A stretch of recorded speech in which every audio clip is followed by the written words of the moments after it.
Hi hello ఏంటి అని చూస్తున్నారా? గోంగూర అండి.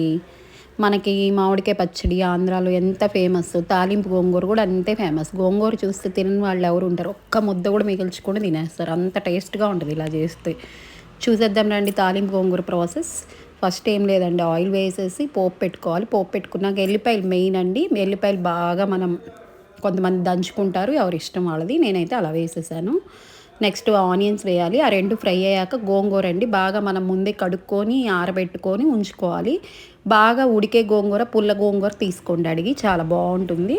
అదైతే ఎమ్మటే మగ్గిపోతుంది. ఇలా ఇలా మగ్గిపోయాక మనం సాల్ట్ కారము యాడ్ చేసుకోవాలండి.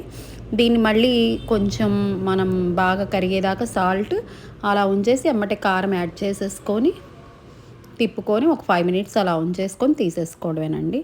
ఎంత బాగుంటుందో తెలుసా? చాలా బాగుంటుందండి. ట్రై చేయండి మీరు కూడా, అస్సలు వదిలిపెట్టరు, ఒక్క ముద్ద కూడా వదిలిపెట్టరు.